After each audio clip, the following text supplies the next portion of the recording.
El concepto, el estereotipo que tenemos de la mujer musulmana como una mujer siempre árabe, siempre sumisa, siempre cubierta con un pañuelo, es un estereotipo absolutamente reduccionista, ya que tenemos mujeres, por citar el caso de Marruecos, que son judías, pero son marroquíes, que son bereberes, pero son musulmanas, es decir, la variedad es enorme, y por supuesto que hay mujeres cubiertas con pañuelo, pero desde luego no es el principal problema que ellas tienen, y es allí para nada un conflicto. Tenemos constantemente en la calle grupos de chicas con pañuelo, sin pañuelo, grupos de chicas que combinan el pañuelo con los zapatos por una cuestión más estética que religiosa, chicas que un día se ponen el pañuelo pero a lo mejor otro día no, y luego la variedad también de trabajos y familiares es enorme. Podemos tener desde una abogada soltera hasta una mujer casada con 7 hijos que se dedica a su familia y a las labores del hogar. Es decir, igual que sería reduccionista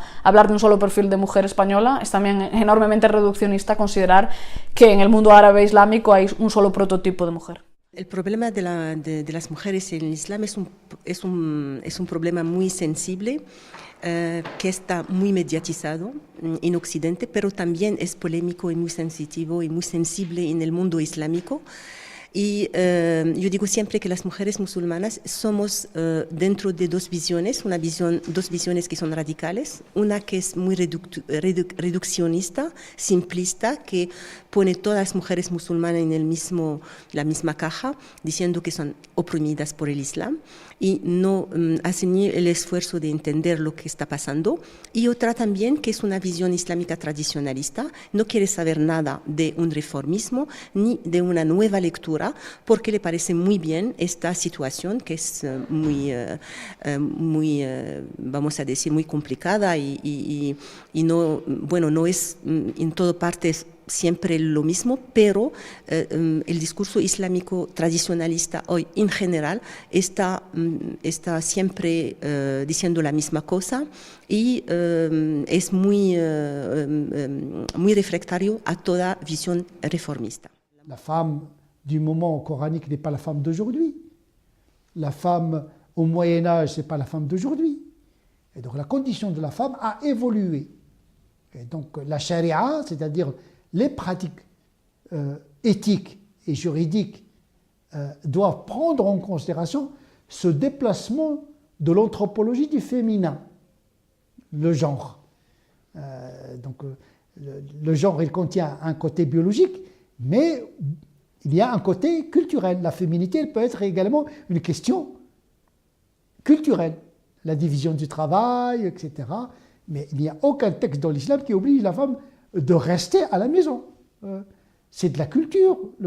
L'islam a pris en considération les cultures de l'époque. Mais la femme comme l'homme, ils sont soumis à Dieu. Il n'y a pas de soumission de la femme à l'homme, puisque devant Dieu, l'homme et la femme sont égaux. Por ejemplo, la última sentencia del Tribunal Europeo que prohíbe o da permiso a las empresas para que en caso de que lleven hijab, a discreción de las empresas decidan pues no contratar o incluso digamos, expulsar a las mujeres de sus puestos de trabajo por el hecho de llevar hijab. Eso abre la puerta a muchas discriminaciones y no parece que sea un programa muy feminista el hecho de que por llevar la cabeza cubierta con un pañuelo, pues eso sea una excusa para discriminar a las mujeres y que no puedan acceder a puestos de trabajo. Yo creo que más bien debería ser al revés, ¿no? Que todos los proyectos feministas lo que quieren es que las mujeres puedan acceder libremente a puestos de trabajo y este tipo de sentencias no ayudan para nada en ese sentido, ¿no? Y van a recluir a esas mujeres al ámbito doméstico, que es algo que acaba alimentando el patriarcado. Quiero romper con los antagonismos, quiero romper con las oposiciones binarias, porque pienso que cuando estamos hablando de los movimientos feministas, por ejemplo, en el mundo occidental, estamos viendo desde el Oriente, digamos, ¿no? Desde una construcción del Oriente, hay muchos estereotipos respecto al feminismo occidental. O sea, se lo ve también como unos movimientos homogéneos, cuando realmente hablamos de diferentes olas del feminismo y hablamos de una diversidad de los movimientos y de las tendencias dentro de lo que podemos hablar, dentro de lo que es la lucha por los derechos de las mujeres y por la igualdad de género. Y cuando cuando estamos hablando de la igualdad de género, estamos hablando también de la lucha tanto de los hombres como de las mujeres. Hablamos de la lucha, ¿no? En general de la sociedad, de las personas que se han comprometido con la justicia de género. Y entonces cuando estamos hablando de los feminismos occidentales, homogenizándolos, eso sirve para a los grupos de extrema derecha, los fundamentalismos islámicos en los países árabes, por ejemplo, los países islámicos, para desacreditar o deslegitimar las luchas feministas en sus propias regiones. ¿Por qué?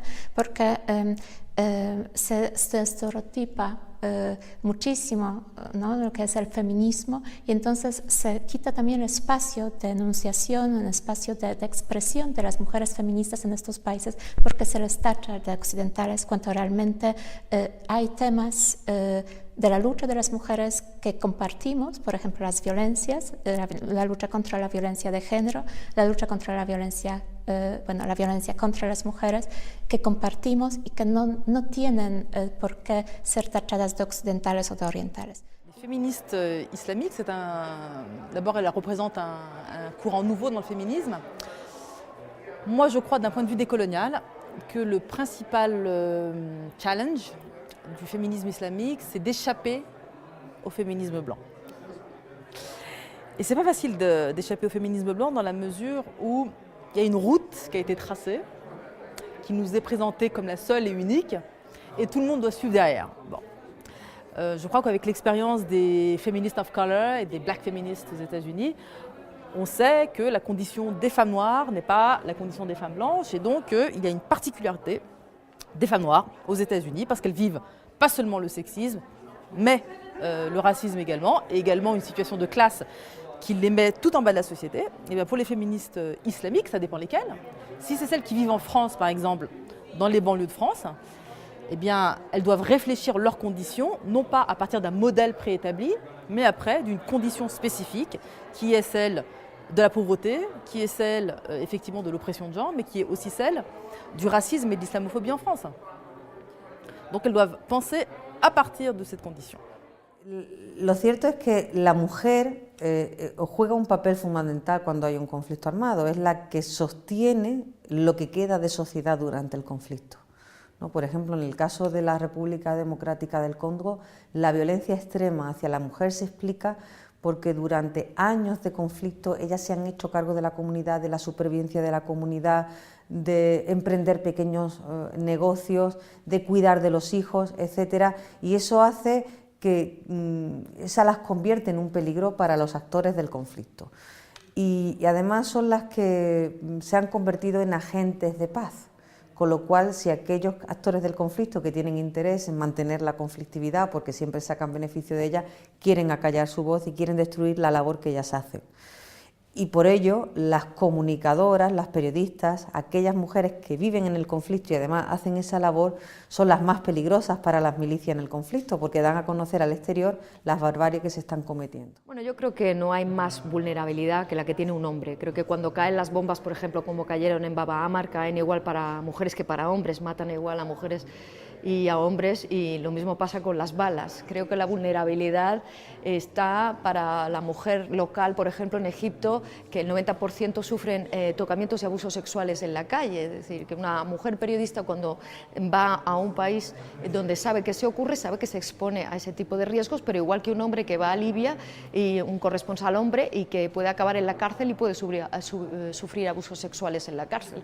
Es decir, yo creo que no hay más machismo que en esos países donde sabemos que lo hay, y lo que choca es que el machismo esté aquí. A mí lo que me sorprende es encontrar machismo en estas sociedades cuando se supone que está exterminado y que no existe, y sin embargo es una realidad que se niega además en nuestras redacciones, y vemos como la mujer reportera de guerra es ninguneada, la mujer brillante e inteligente no existe, no aparecen los premios hasta después de los 50 años, y es ahí donde me choca y donde me entristece también, ¿no?